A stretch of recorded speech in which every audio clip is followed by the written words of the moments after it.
drops of the sins that we are doing every day. Every time you do a sin, it doesn't matter, small, minor, or major, there's going to be a black spot on your heart from it. Because we have so many accumulated, we need a whole bulldozer to go down into our heart and clean up all those sins that have been accumulating on it. It will be as dark as the asphalt. You know what the asphalt is? Maybe darker than this, our heart will be more than this color. Why? Because we accumulated so much sin. So much sin. Every time we forget Allah, it's a sin. When the Rasul ﷺ mentioned his name, we don't say Salah on Muhammad ﷺ. It's a sin. Every time you look at somebody else with the weird way of looking, it's a sin. When you backbite somebody, it's a sin. When you do something and you don't thank Allah for it, it's a sin. So I'm trying to name a few of those sins that will be sticking to your heart. And more sins, harder to remove.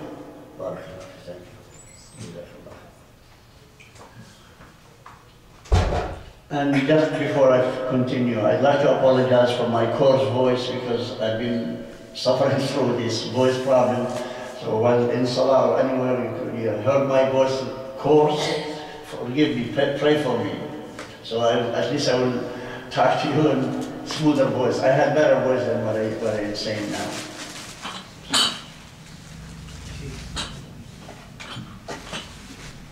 And to continue, why we have to clean up our heart from all the diseases?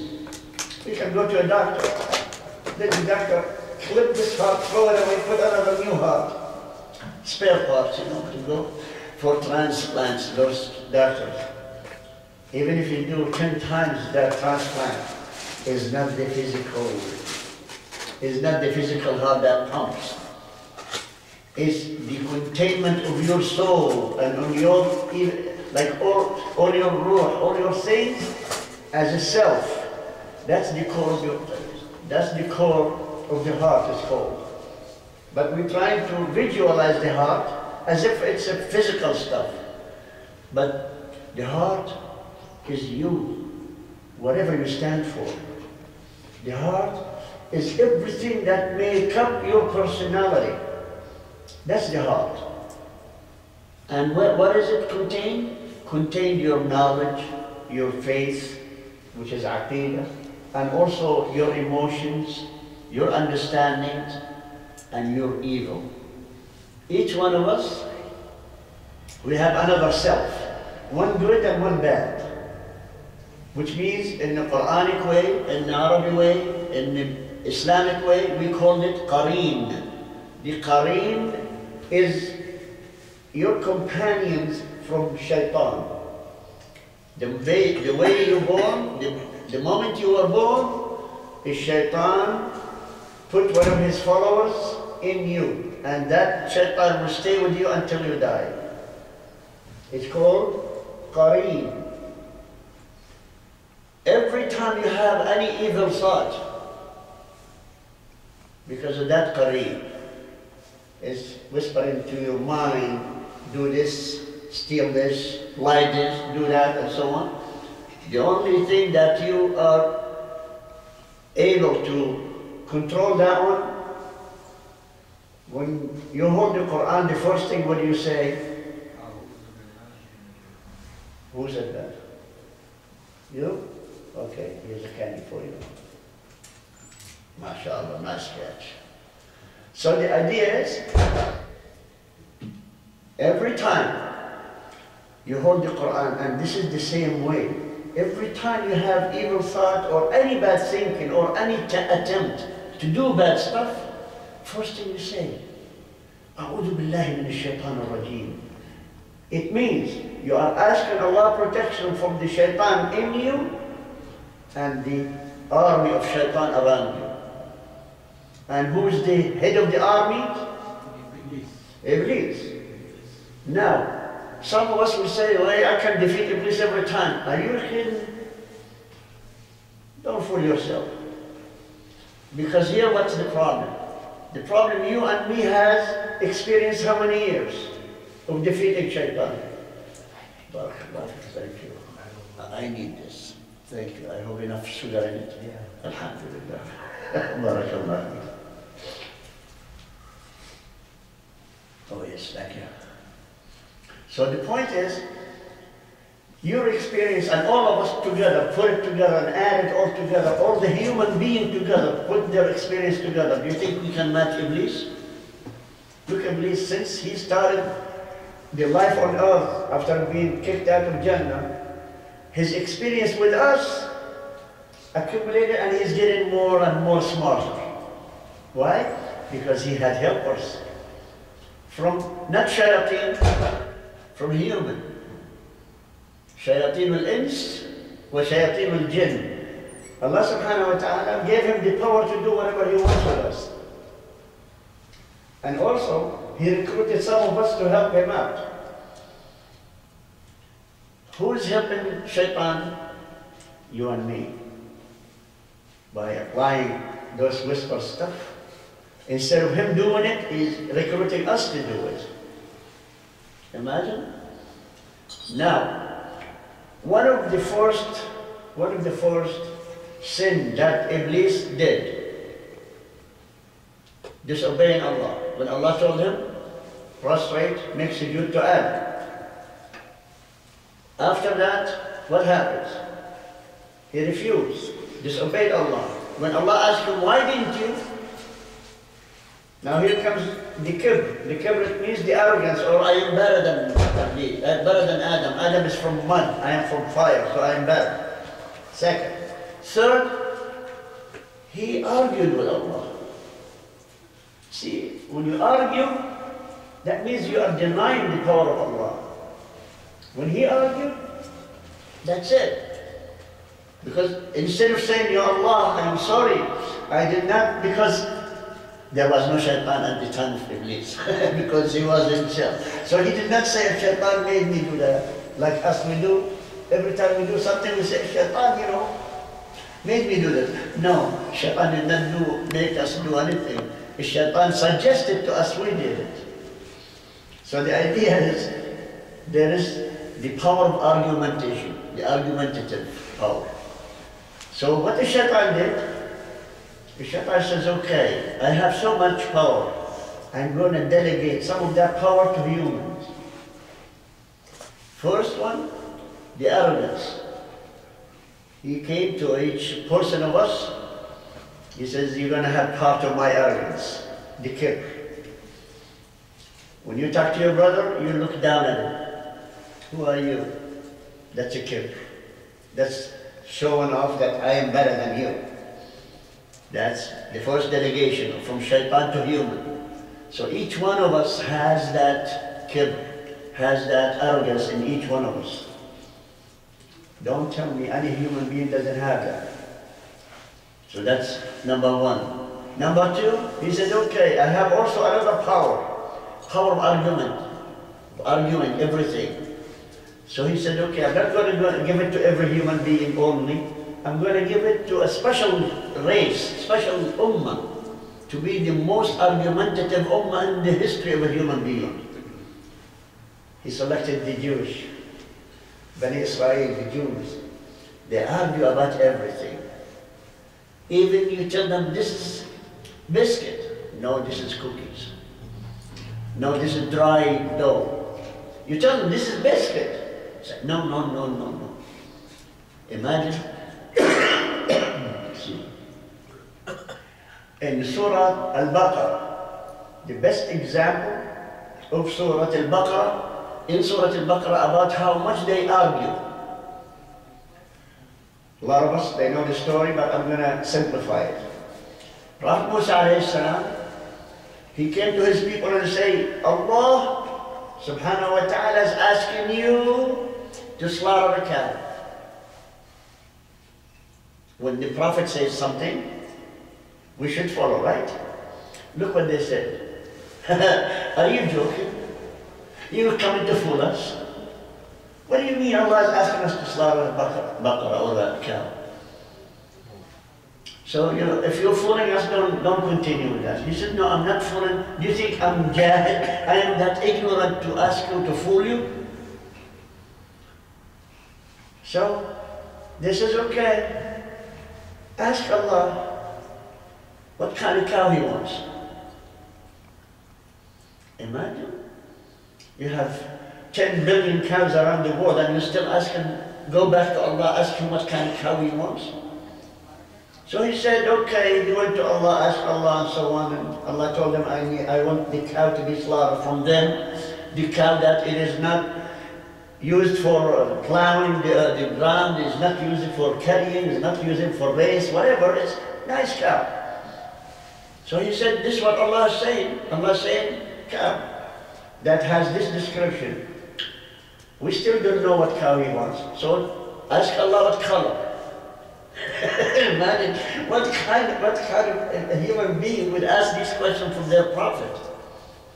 And then again Allah subhanahu wa ta'ala, again He described it. He said the color of the cow should be yellow, bright yellow. It pleases the human being whoever looks at it. You'll be pleased when you look at that cow and say, subhanallah, mashallah, beautiful color. And then they say, no, we want to know the cow itself, how it is, you know. And then Allah subhanahu wa ta'ala says, La awan. He gave some description, but after they said, inshallah, we'll slaughter it. But in the Arabic style, when you read the ayat of Quran, when you read it, listen how the attitude should be. A lot of people who recite that surah, they don't pay attention to the response. Every time they ask Musa alayhi salam in the Quran to say what kind of cow he's looking for what the cow looks like. Now, look at my face when I say slaughter a cow, you ask me, what kind of cow? So my response, إِنَّهُ يَقُولُ إِنَّهَا بَقَرَةٌ, it's a cow. Imagine, what are you asking for? It's a cow. What color? It's a cow. What color cow you want? See, the response, if you read the Quran right, as if the response is like this. They're asking what kind of cow, what color is a cow, what space is a cow. You tell them, it's a cow. إِنَّهَا يَقُولُ إِنَّهَا بَقَرَةٌ. And the Quran says, إِنَّهُ يَقُولُ إِنَّهَا بَقَرَةٌ. What do you expect? So anyhow, the attitude of those Bani Israel, the Shaitan Iblis gave them the power of arguing. Even now, let's go around to ask you, if you need a lawyer, where do you go? Bengali lawyer? What kind of lawyer are you looking for? Yusuf. Because they know how to argue, even with judges, even with the Prophet they argued, even with Allah subhanahu wa ta'ala they did argue. Imagine. So they did not leave anything without arguing about it, which means the Shaitan gave them this power. Understand, believe me, among themselves, they argue. Among themselves, even a father with the son, they argue about everything. Could be me, could be him, could be her, could be them. So it doesn't matter. As long as you are under the influence of Shaitan, you are a follower of Shaitan. Because you cannot control yourself when you are angry. Can you? Anybody knows that this is kind of powered by Shaitan. Also, he is delegated anger to each one of us. When you're angry, you lose it. You lose control. They call it when he's angry, he lost control, he lost it. Why? Because when you're angry, you don't think what you're doing. Here's what happened. Shaitan, when he decided on giving us some of the authority of anger, he brought a chain and tied our necks, each one of us, with the chain, one side here, the other end of the chain, the bottom of hellfire. Here's the scenario. I stepped on your toes, sir. What are you going to respond to me? Hey, watch it. You stepped on my toe. So that's the first level of anger. You do not say, brother, Jazakallah khair, step on the other toe too. You don't say that. So the humans are very, very resistant. Then they say, so what happened? I stepped on your toe. But you hurt me. You're going to answer me, you hurt me. Then they escalate the voices, start to raise the voices, back and forth, then suddenly physical. Who are you? And you hurt me, and this and that, then physical. Then people comes in between, and then fighting gradually bigger. One of us will hurt the other. And through that, look how many people are offended by cursing. Now the tongue start talking too much words, too bad words. And then people in the human being, some of us nowadays, everywhere you hear it, you hear cursing. The cursing tongue is no control on it. Let me bring you some example. When we hear the Christian on the streets talking or anything, you hear them saying Jesus, right? We think they are praising their prophet. No, they're cursing him. When they say Jesus, they are cursing him. So don't take it as a praising to their religion. They're not. Our impression is that every time they say something, they're Jesus, they're Jesus. They think they are like us, we say Muhammad, then we say Sallallahu Alaihi Wasallam. They say no, they are the opposite. They are cursing. And even in Muslim world now, most of us, we heard people are cursing their religion, cursing Prophet Muhammad Sallallahu Alaihi Wasallam, cursing Allah. And that's the doing of shaitan. Because they are angry. When you're angry, you don't know what happened. So, every time your anger raised, the chain is being pulling you towards where? Jannah? Hellfire. Every time you raise your level of anger, you're closer to Jahannam. And here what happens. See those major sins. Imagine at the end you kill somebody. What happened? Right away in the bottom of hellfire will be pulled by the chain of shaitan to the bottom of hellfire. So please, brothers, one of the supervision of Rasulullah Sallallahu Alaihi Wasallam with the guidance of Allah Subhanahu Wa Ta'ala is teaching us how to handle anger. How to handle anger. Look how many times he talks about it. A man, Jahil like me, came to Rasulullah Sallallahu Alaihi Wasallam, said, Ya Rasulullah, give me an advice. He gave him one phrase. He said, La taghba. Don't get angry. He said, okay, what else? He says, don't get angry. He said, okay, what else? He said, don't get angry. He said, thank you, Ya Rasulullah, and he's gone. So the idea is, the Rasulullah told the story for that man to teach us. Don't get angry, which means don't give shaitan your chain. Because the moment you start being angry, shaitan start reeling you in, like fish. You know, start reeling you back in. So that's number one hadith. Number two hadith. He said, if any one of you get angry while you are standing up, what did he say? Sit down. Sit down. Why? Because when you're standing up, you're like the rooster, you know. You want to just kick anybody, you want to kill anybody, but sit down. Your emotions will be a little bit lower. Your eye-to-eye level will be lower, so you start looking up at the guy who's standing in front of you, fighting with you. That your emotion sits down, settle down. It will lessen the impact of being angry. Then again, the Rasulullah said, if you were sitting down and you get angry, what happened? Lie down. See, this is one method of handling anger. That's one part. Let's go for another hadith. He said, when you get angry, go and make wudu. Why? Why go and make wudu? Logic. Listen to the logic. When you're angry, your blood is going to be hot. What cools the blood? Cool. Water. So what do? Go and make wudu, that will pull you off. The Rasul said so, not me, I'm not that smart. The Rasul is teaching us. And again, there is something also, most of us, we don't understand that. Brothers and sisters, please, when you're making wudu, no conversation with anybody. We open a whole subject when two people are making wudu together. How is your family and how is this? You know, I bought a new car. You know, while they are making wudu. No, when you are making wudu, it's completely like part of salah. No talks. That's why Rasulullah said, when you're angry, make wudu. Why? So you don't talk, you don't respond. Because when you start responding, it goes again. So please, brothers and sisters, keep that in mind. Every time you make wudu, try to have contact with Allah alone.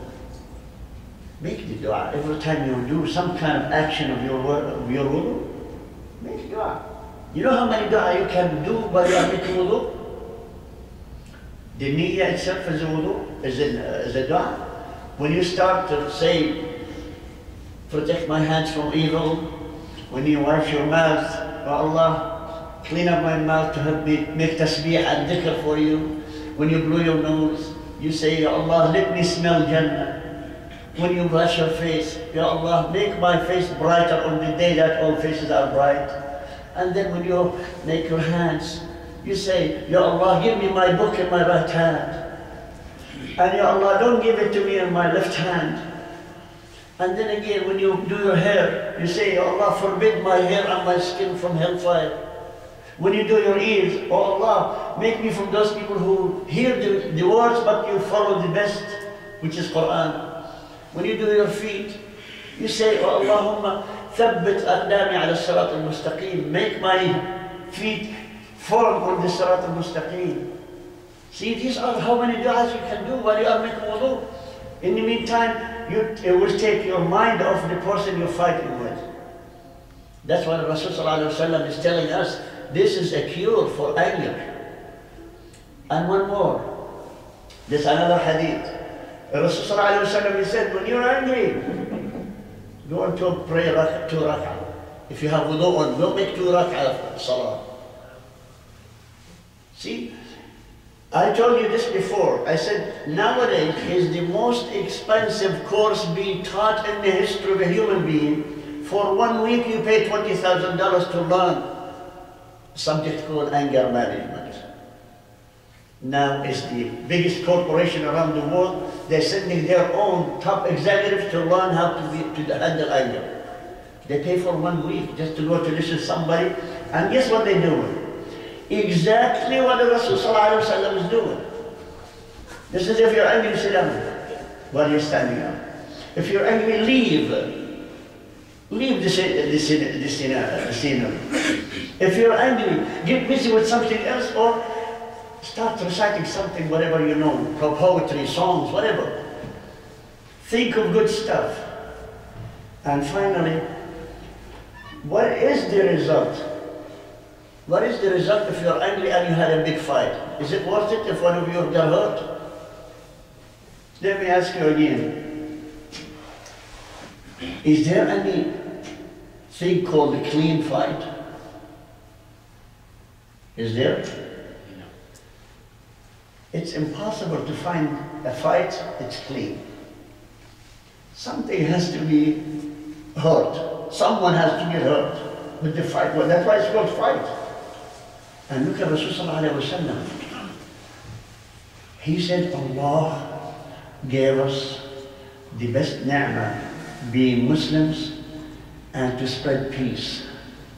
When you see your brothers, no matter what, between you and your brother, what do you say? Assalamu alaikum. That's one. Second, he said, if you want to get more hasanat, more reward by Allah subhanahu wa ta'ala, forgive the one who hurt you. Would you believe that? I punch you in the nose and say, brother, forgive me, may Allah forgive me. What kind of things could turn things around when you forgive your brothers? Yes, it is hard, especially with the kibr that we have. Who are you to hit me in the face? What reason you hit me in the face? See, the idea is, we have that arrogance that shaitan planted in each one of us. We're not going to lay low for anybody else. Nobody's better than me. And this is what comes in another part. Shaitan planted on us, inside each one of us, something called nowadays with the new civilizational terminology, they call it individuality. You're individual, nobody should take your freedom, take it away from you. But that freedom stops. Your freedom stops when you step on my toe. Then my freedom starts. You lose your freedom when you infringe on other people's freedom. And here's the point. The shaitan is giving us that explosive emotions. When somebody, accident or no accident, stepped on your toes, the first reaction is say, hey, watch it, buddy. Are you blind? Look how, isn't it? This is the reaction of each one of us, majority of us at least. If somebody steps on your toes, you say, hey, watch it, buddy. Are you blind? Can't you see me? Imagine. You telling that person, hey, look, I'm larger than life. Why did you step on my toe? I'm bigger than anybody else. So the idea is Shaitan is giving us those things to put us in trouble. Because he knew the moment you and me got angry, we lose control. Who had the control in his hand? The police or Shaitan? Shaitan that will recruit the police to take you with the fight, whatever. So the idea is, we have to at least to have the power over Shaitan in order for us to be in the bottom of the hellfire, bottom of Jahannam, if we get very angry. Because you might kill, you might hurt somebody, you might break, you might kill the closest people you love. How many people do they fight with their wives and they hear them? Or vice versa? How many people they fight with their children and they kill them and they beat them? How many people is the other way around? Kids, they attack their parents. Or brothers and sisters, how many times brothers kill each other? The biggest example is in the Quran. A brother killing his brother. Who is that? MashaAllah. I don't have enough candy to give all of you, so I'm going to keep it to myself. So the idea is, it's there. Imagine if Shaitan, only 2 people and he made one to kill his brother. How about us? So the idea, please, the moment you feel you're going to be angry over anything, first thing you say, A'udhu billahi minash shaitanir rajeem. Two brothers were arguing in the Masjid. The Rasul sallallahu alaihi wasallam was saying, and they are arguing, and they were almost ready to be physical. So he said to the companion, I wish any of them just say, A'udhu billahi minash shaitanir rajeem, all this is gone. Imagine how simple it is. Just to say, A'udhu billahi minash shaitanir rajeem. That's one.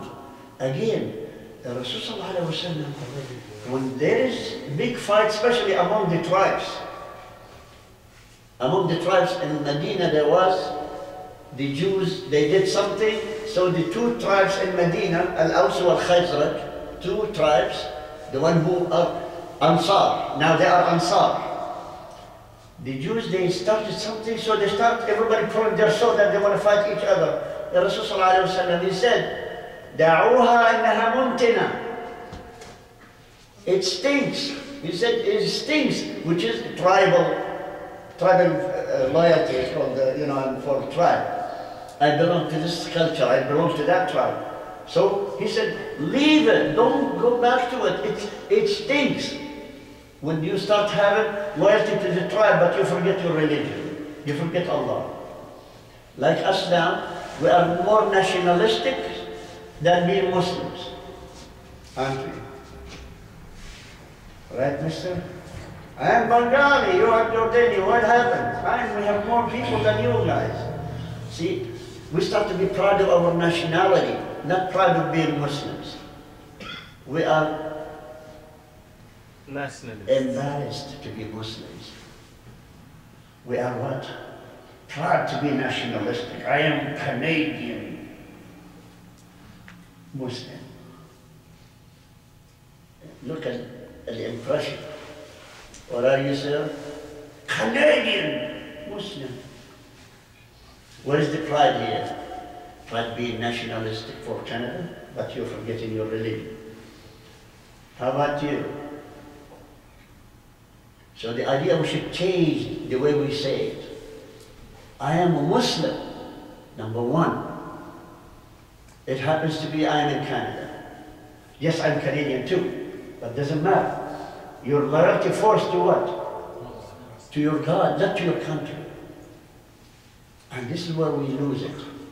Why? Because the shaitan made us things to be proud of more than other things, on the account of your religion. That's why some of us, I'm not going to elaborate any more than that, because some people might be offended. They take it personal. Do we follow Sunnah? I hope so. Yeah.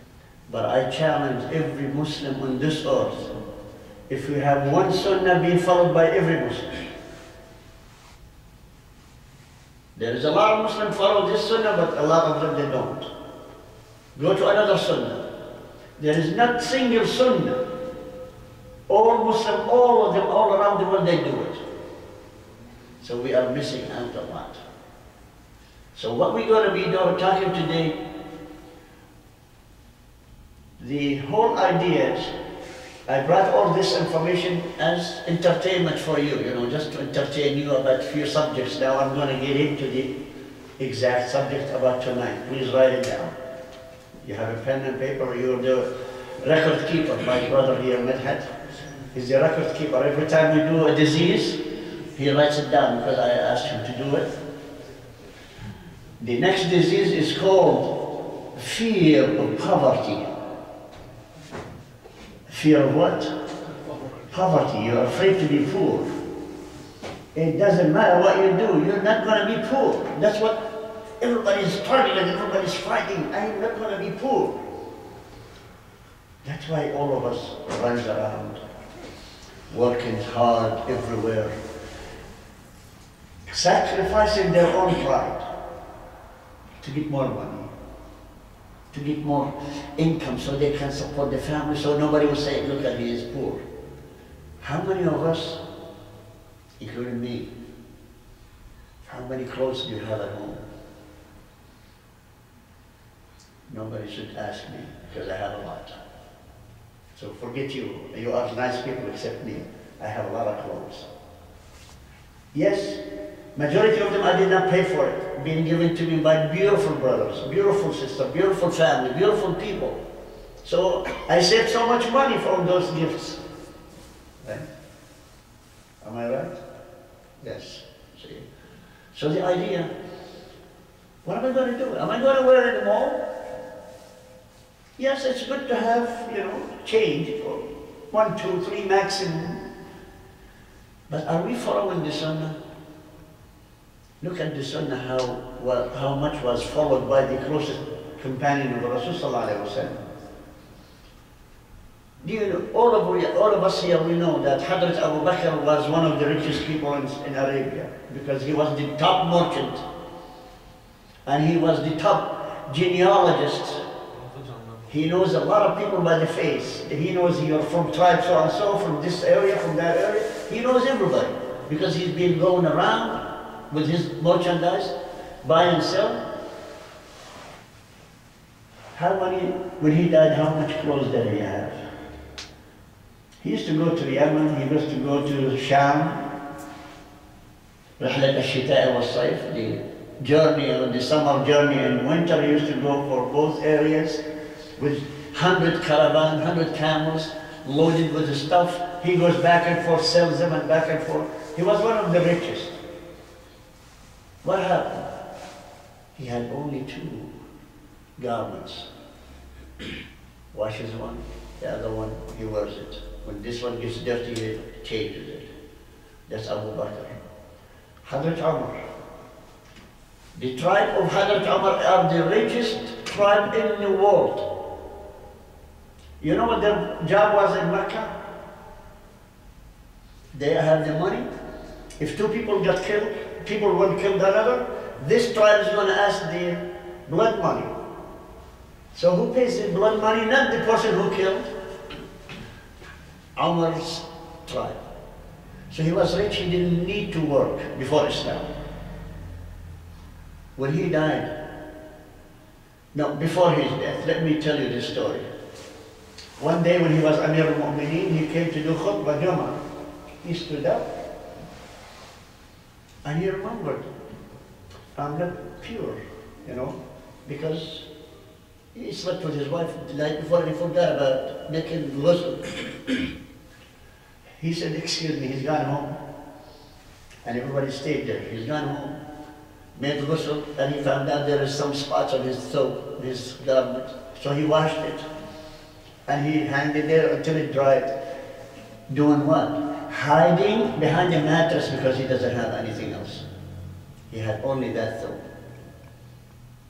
Only one. And this is Umar al-Khattab, this is Amir al-Mu'mineen. Again, another picture of this man. He is absolutely one of a kind. When the day when Muslims conquered Jerusalem, Al-Quds, they had it sealed, surrounded it for so many months, and finally the people in Jerusalem, they wanted to surrender. But in their books it says, the Jews and the Christians, they says, this city will be surrendered only to one man from those people of the desert. And that person has to have a thobe like this, kamisa, with 14 patches on it. Imagine you wear 14 patches. Do you? Can you wear a thobe with 14 patches on it? When one split in your garment, you're going to buy another one. I'm ashamed to walk with the clothing with this much. So the idea is, listen to this. When he arrived with Abu Ubaidah Amr ibn al-Jarrah radiallahu anhu, he was waiting for him so he can take him to the gates of Jerusalem to tell them, this is the man, you call him king of the Muslims. The Christian and Jews used to call the Amir Mu'mineen, he's the king of the Muslim Ummah. So, he said, Abu Ubaidah, ya Amir Mu'mineen, you're going to be entering your city and they are going to look up to you, you are the leader of the Muslims. Can I buy you another soap? Because this one is too raggedy, you know, it's too old and too many patches on it. Hazrat Umar was angry. He said, Wallahi ya Abu Ubaidah, if somebody else said that other than you, I would have cut his head. I would have chopped his head. He said, we were Adilla. Adilla, that means we are the scum of the earth before Islam. We were the scum of the earth before Islam. Until Islam came in, and now we have our pride in Islam. Why? Because we were scum of the earth, because we used to look, just we want to look nice, and we have kibr, we have, arrogance. Over what? Arrogance for what? We don't have nothing to be arrogant of. So here comes, he sent a message to the people, Christian and Jews in Jerusalem. What did they say? They said, we have to come and count how many patches on his soap, in his qamis. A priest and a rabbi came in from Jerusalem down all the way where Hazrat Umar al-Mu'mineen was standing. Imagine yourself standing there and they are holding the thobe and counting 1, 2, 3, 4, 5, 6, 7, 8, 9, 10, 11, 12, 13, oh yeah, 14. Here's the keys to Jerusalem. That's how when they delivered him, they gave him the keys to Baitul Maqdis, to Jerusalem. And why? Because his raggedy thobe was the evidence. The evidence. Imagine if he had a new thobe like Abu Ubaidah bought for him. Do you think they're going to surrender to him? No, they would have fought again. But look how Amir al-Mu'mineen himself, he can do anything he wanted, but he still lived the way, because he was not afraid of being poor. This is our disease now. Each one of us, we're afraid to be poor. Fear of poverty. That's the dominant on our heads. You're working hard, you want to show off, you go, you know, having a beautiful car, you want to buy clothes, and you have buy shoes, you buy things, you know, you show yourself that I am, mashallah, I am not poor. In the meantime, everything you own belongs to the banks because you don't want to show it. Look how many people are having financed their homes, financed their cars, financed the education of their children. For what? Just to show their neighbors, you know, we're okay. We are not poor. Aren't we doing that? Check your financial statement. If you owe the bank, or if you owe any establishment, if you owe anything, check what you own. Do you really own? If you owe the bank your mortgage for a car or for a house or for any other reason, do you really reach that rich? Some of our dilemma here in the Western country here, our women, every time they look at other women, they say, look what she got, her husband is better than you, her husband, mashallah, is working 3 jobs, and look at their house, mashallah, beautiful, look at their cars. Why don't you do like them? You push yourself to the limit just to please your wife. You put yourself in debt, you put yourself in jeopardy, and you put your neck in the hands of those Jewish mongers, the ones that they own everything in the city or the country. This applies only not here, in your own homeland. The banks owns everything. You cannot do anything nowadays except because they know.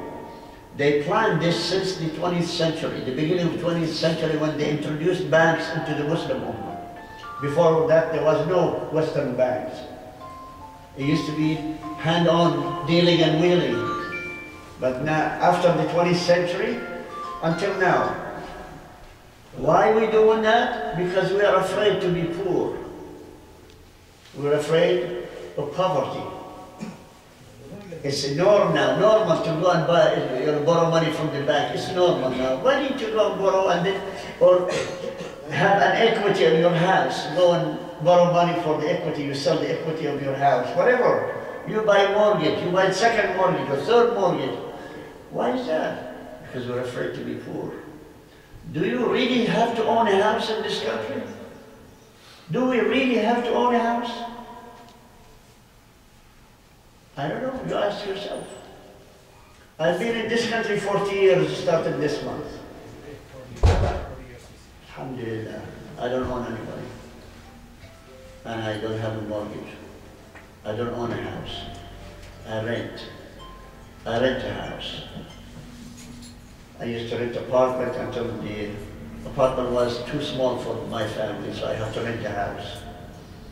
Yes, it's more money to pay for a house, but still, following one of the advices of Rasul sallallahu alaihi wasallam, he says, happiness comes through 4, and misery comes from 4.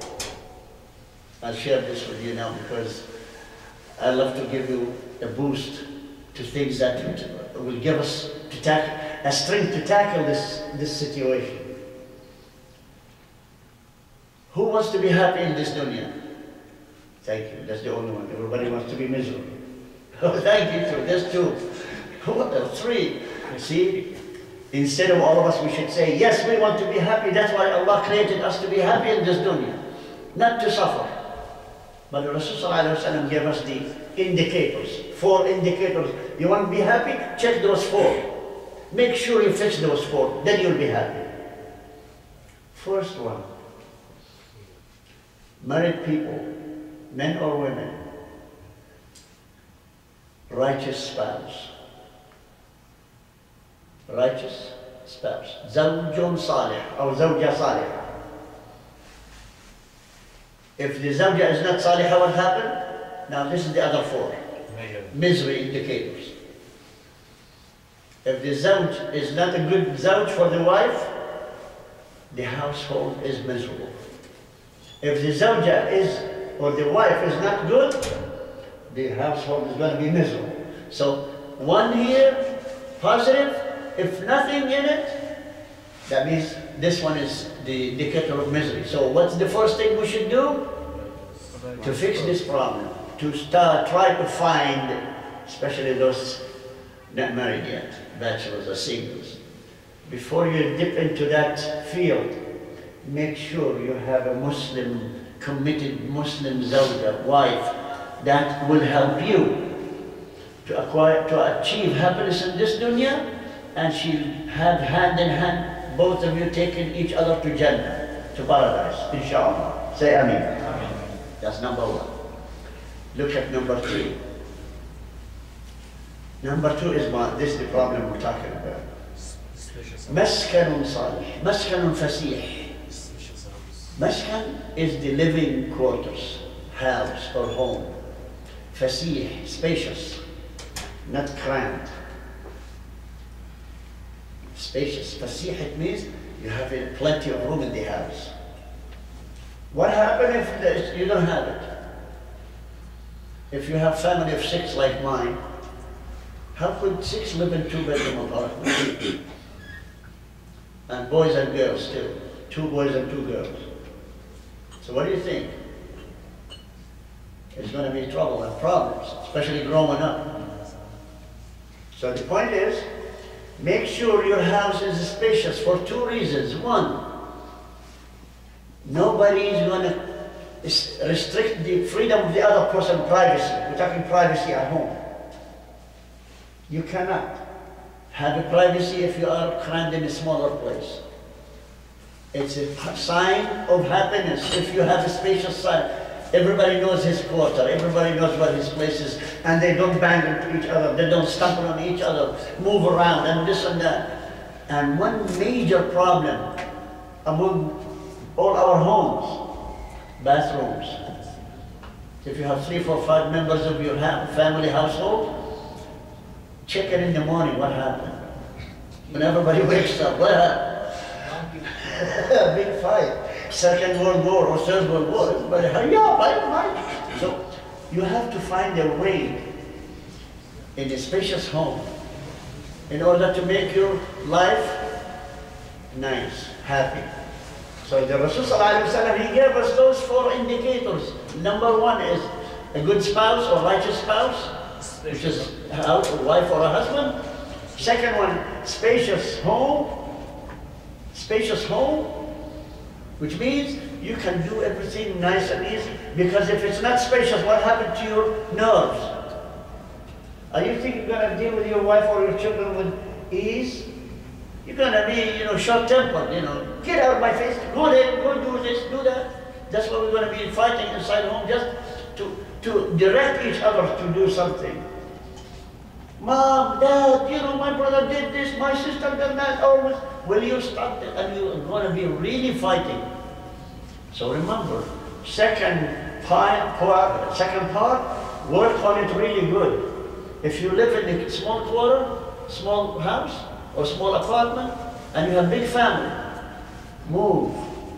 Because this will affect the future of your family. You are not going to have happy daily life, you're going to have miserable daily life. And what's going to affect?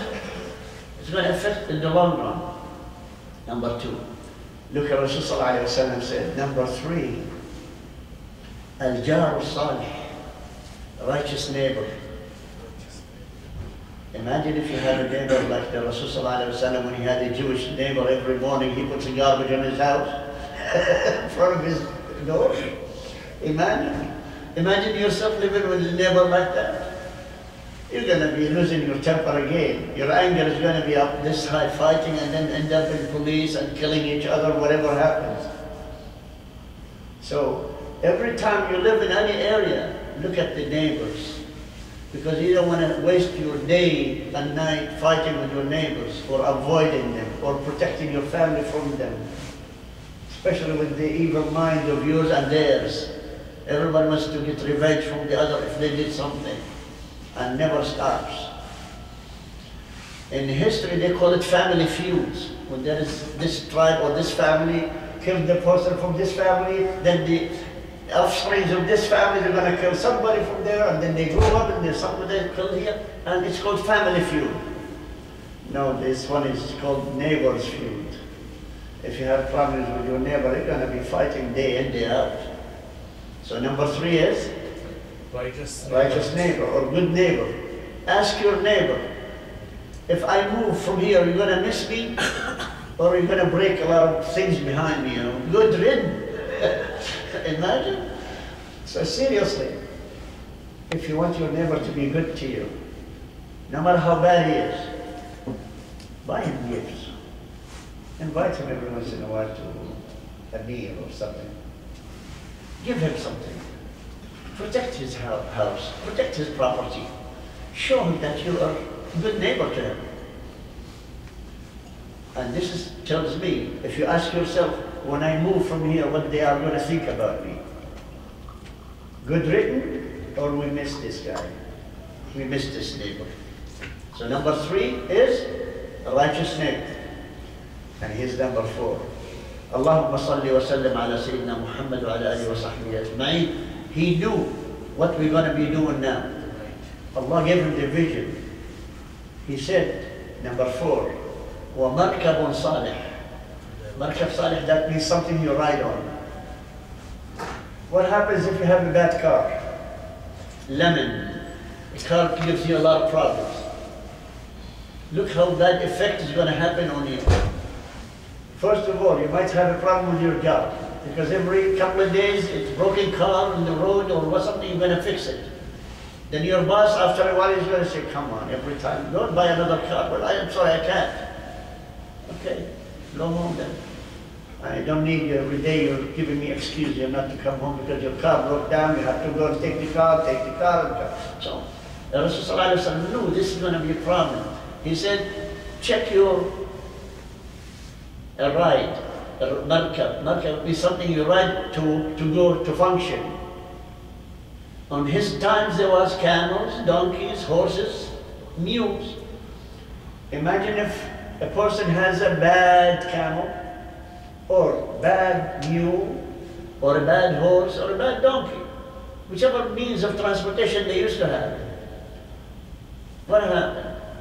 Either he's going to sell it, or beat it up, or slaughter it, whichever comes first, whichever he wants to. Because when it gives you a lot of headaches, what happens? You're going to be happy that day? These are the 4. Let's count them again, please, because they are on daily basis. This is where your happiness is going to be affected. Good wife or good husband, spacious home, good neighbor, and good means of transportation, which means something you ride or drive. These are 4. This is Rasul sallallahu alaihi wasallam tell us. Why? Because if we do all those ones, that will give us some kind of happiness through every day we live. Let's go again.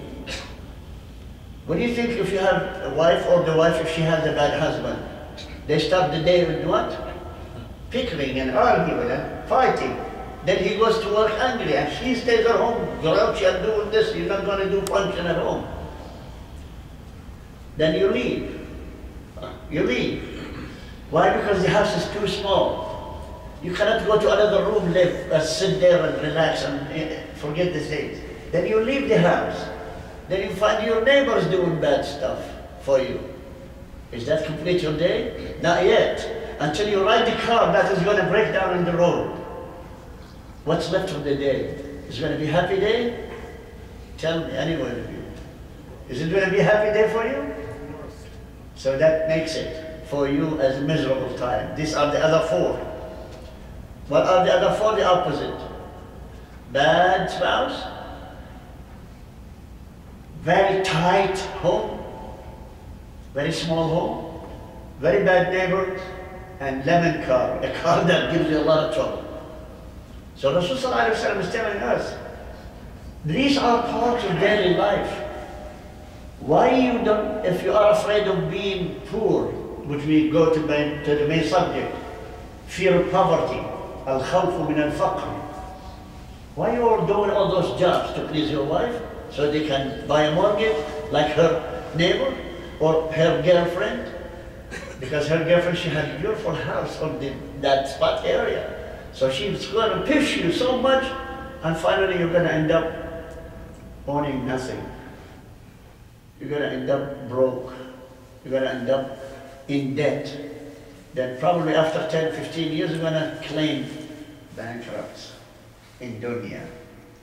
And that will affect you also in your behavior with Allah subhanahu wa ta'ala. You're going to ignore some of the function you're going to be doing. You ignore your salah in masjid. You ignore Jum'ah, you ignore Eid, you ignore Ramadan, you ignore all of those functions that belongs to Allah subhanahu wa ta'ala. If you are not feeling happy, because this will affect you also in the acts of worship. Even if you manage to control, I want to go to the masjid, you think you're going to have khushu'ah? You're going to have any khushu'ah with the prayer with Allah subhanahu wa ta'ala if you are angry at home, angry at your neighbor, because your car broke down, you come to the salah, you think what shaitan is going to be saying, okay, this guy is my new victim. He's miserable, let's add. When he stands in salah, he'll tell you, okay, you can go to borrow some money here, and then he gets the slideshow. You remember that slideshow? It gives you remember this, you remember that, you know this, you know that, and then the salah is over. Oh my God, the salah is over. Imagine yourself, you don't know how many rak'ah the imam, what kind of surah the imam recited, what kind of Quran. Why? Because the shaitan is giving you this and this and that. Why? Because your brains are still working about being broke and working about you need money because you don't want to be poor. And this is the point. The point is for each one of us, if you are afraid of being poor, how to manage that? Move to a small village, small town, live the way they do. You don't need all the luxury in the city, do you? Try it. Believe me, it's the best life you'll ever have. You'll have a full time of thinking of Allah, nature is there. In the city, your vision is clogged with every building, everything, the cars are going back and forth, everybody talking, everybody, television, net, telephone every time. In there you don't need all that. That's what shaitan is doing, making your attention only for those little gadgets you're going around, those effects, those distractions around you. Believe me, every one of us looking forward for the time when I'm going to have vacation from work. You know, I have 2 weeks vacation, then I'm going to plan it. I'm going to plan it. I'm going to go to Hawaii or Cuba or, you know, any place in those exotic area to enjoy my 2 weeks. I dare any one of you, go for a month into those places, paid vacation. Everything is paid. Your excitement only for 3 days. After 3 days you sit there and say, what am I going to do here? Boring. I'm serious. No matter what the most exotic place on earth, when you go there, the excitement only at the beginning. 1, 2, 3, 4 days, it depends on how you are involved in it. After that, you're going to sit on the beach, doing what? Am I right? Yes, sir. What are you going to do? Look at this guy, look what he's wearing, look at this guy, look what she's doing, look at this, look at that. Besides being sinning, we're not talking about religion here, we're talking about state of mind. You think in that state of mind, do you think you're going to do any act of worship to Allah subhanahu wa ta'ala? Because first you're bored. What are you going to do? My wife with me, okay, finally. Are you happy, dear? Yes, I'll be happy, okay, let's go. Go where? Where to go? You don't have friends, you don't have relatives, you don't have places to go. Forget the acts of worship. I'm not touching that area. I'm touching the human nature by itself. When you go on a vacation like that, 2, 3, 4, 5 days, let's say the first week excitement, you get involved with every activity in the hotels or anywhere. But after that, what happened? I miss home. Imagine each one of us would say, I miss home, it's boring here. You wasted so much money to go to that area and planning and planning and planning. When you get there, it's boring. My advice is, don't get that much money spent on that place. Take a vacation 1 week or 2 weeks to the smallest village in the province or in the country, anywhere.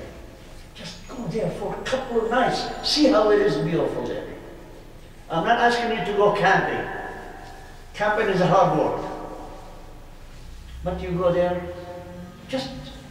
there are hotels in that area. At least you can sit there for at least a couple of nights, 3, 4, 5 nights. Every night you go out and take a walk in nature. See what Allah has created for you. Whoops. Oh yeah, now we're religion. Now we say, SubhanAllah, what a beautiful place. In the city, can you look around and say, SubhanAllah, what a beautiful place? You walk by, oh God, this smells bad. This factory smokes, this side, this. We always complain in the city. But you go up there.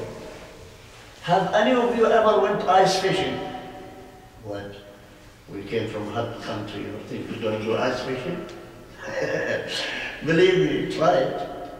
It's the most tranquil time when you sit on the top of the lake, ice, and you are fishing through a hole.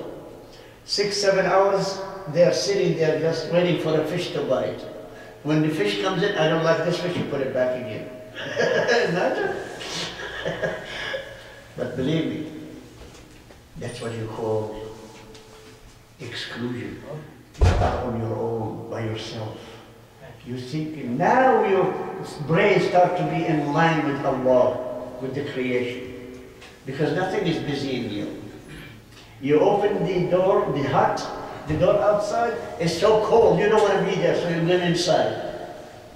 And you learn patience. You will learn for that fish to bite your line. And you're sitting there. I'm not mocking this, I'm just trying to give you the scenario so it will give you motivation to think about everything around you. Then you say, okay, so it's beautiful for me to sit here. Let me set it up and get up there and pray a couple of rak'ah. Believe me, it does help you going back to Allah subhanahu wa ta'ala.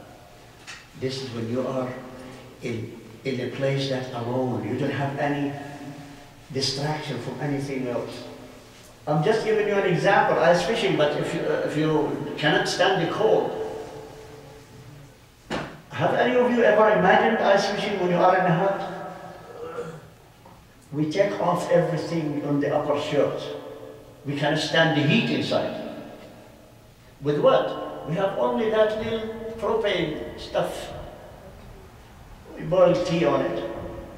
And inside you are boiling from heat, you're sweating. Outside is 35 below zero. We open just half of the door like this and look outside. My God, it's so cold. You stay there.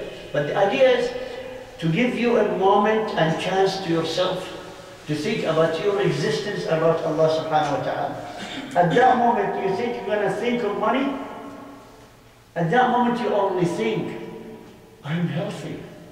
And this is Allah subhanahu wa ta'ala has given me all of this. Thank you, Allah. You start thinking about Allah because nature is ahead of you. And when you are dealing with patience, waiting for that fish to catch the line, believe me, you come out from this, even for 1 day, for 6 hours, for 7 hours, you go there for 7 hours, you come back a different person. Because I tried it myself. I used to be one of those hot-tempered guys who lose temper in an instant. Even if a fly would bite that guy, I want to catch it and kill it. That's crazy how I was. The first thing, a Canadian brother here, he was not Muslim at the time, but later on accepted Islam. He advised me, he says, would you like to go fishing? I said, I never done fishing because my country doesn't have lakes, or the only lake we have, it's dead. It's called Dead Sea. we don't have life form in it. So he took me fishing, and when the winter came in, he took me also ice fishing. I was amazed. I said, you want me to go ice fishing? No way. I don't know the ice. I don't know the snow. But he said, please come with me. I'll guarantee you for 5 minutes, if you decide not to stay, I'll take you back. And I changed my mind. Okay, we're going to stop for the adhan and then we'll finish up at the after that. Barakallah. We're talking about the disease of the heart.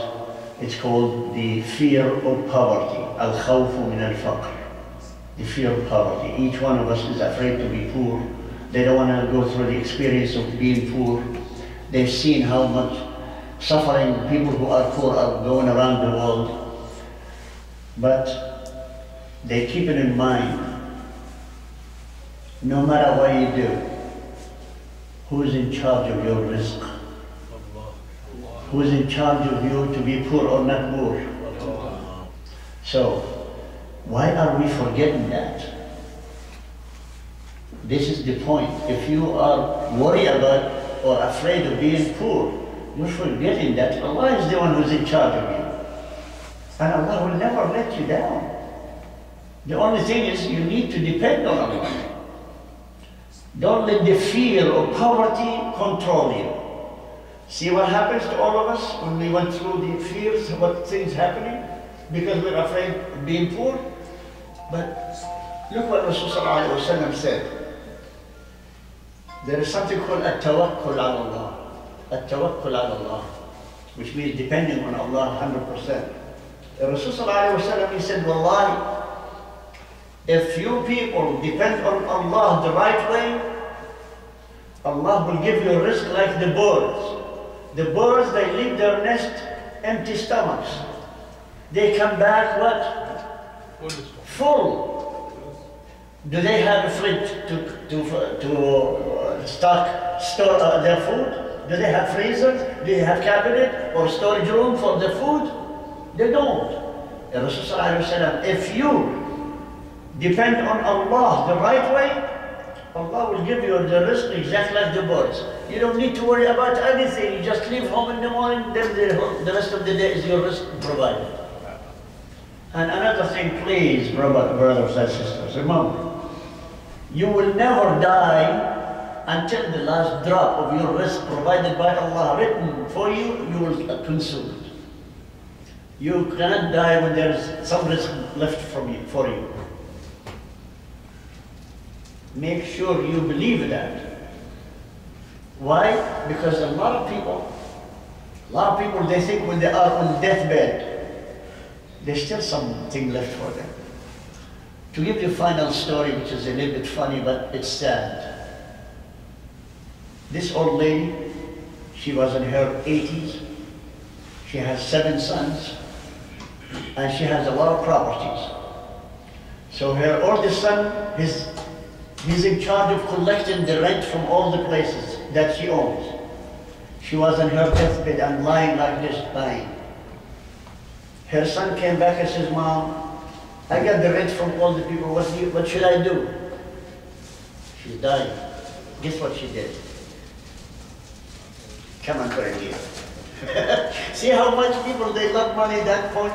She is dying. And her son collected all the money from the rental places.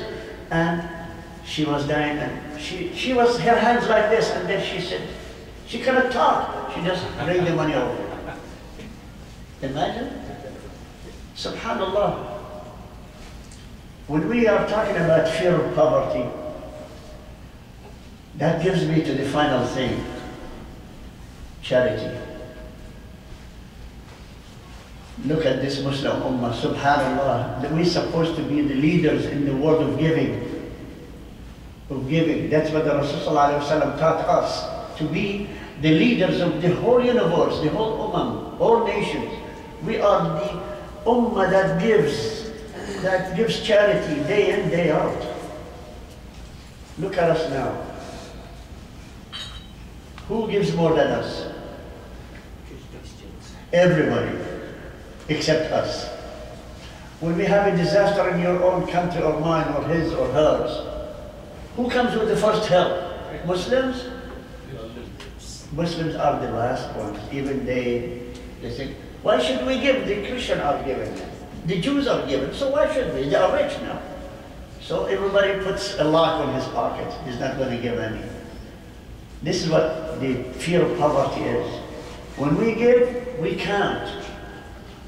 And look at the Rasul sallallahu alaihi wasallam. One time he was looking at Aisha, she wants to give money for charity.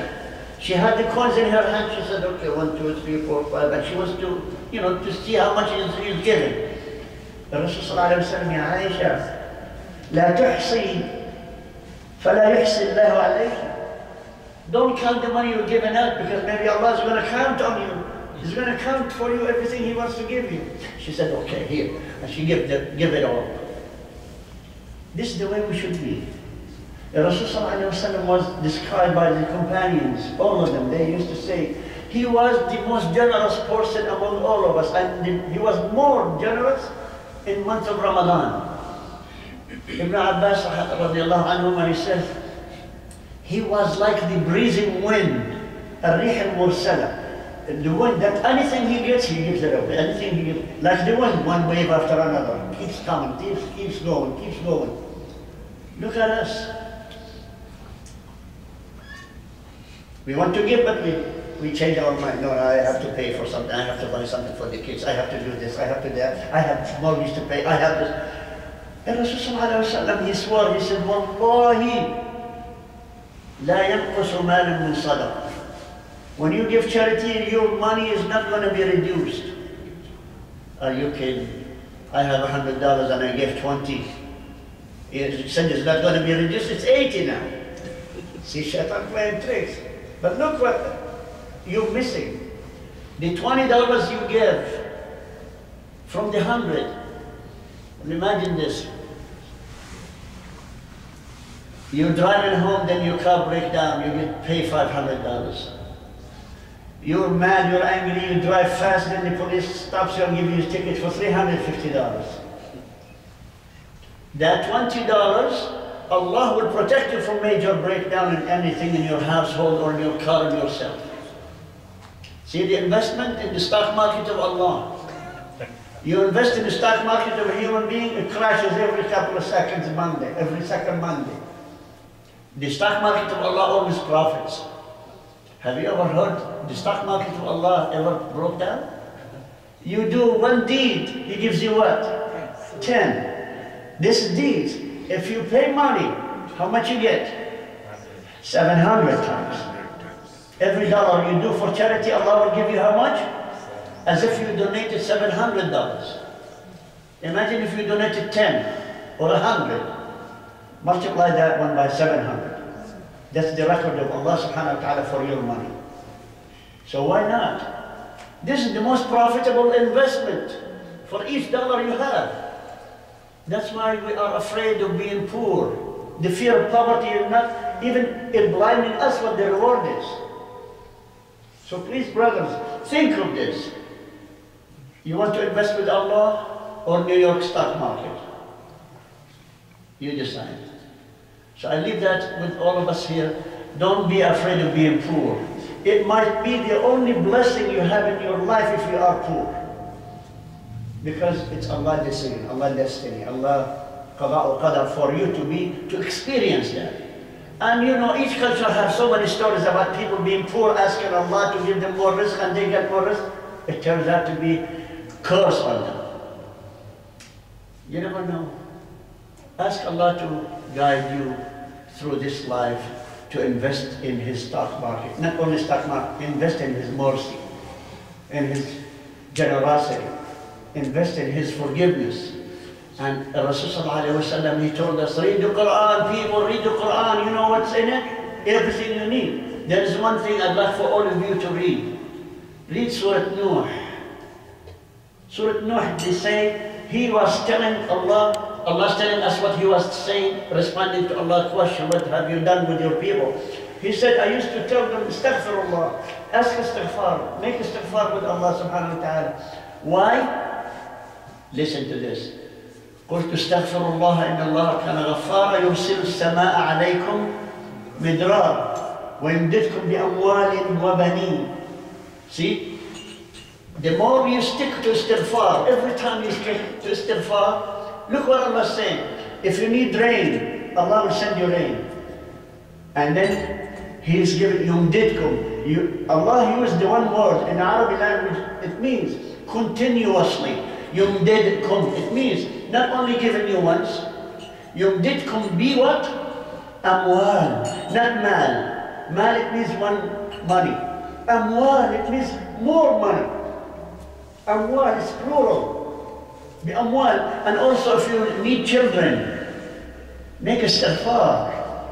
The amwal wa baneen. Allah will give you kids if you need of kids. Listen to this. If you read this alone, read it over and over until you believe in it. Because really we are fearful of being poor. The only way to tackle poverty is to depend on Allah. Read the Quran. I ask Allah to forgive all of us, inshallah. And I ask Allah to protect our children to grow up, inshallah, in the spirit of Islam. And I ask Allah subhanahu wa ta'ala to forgive our parents. They are the one who taught us everything we need. And I ask Allah subhanahu wa ta'ala to forgive all of you and your families, and healing the people who are sick, and also to forgive and have mercy on those people who passed away. So please pray for your brothers and sisters who passed away. And may Allah accept all of your deeds. Jazakumullah khair. Subhana rabbika rabbil izzati.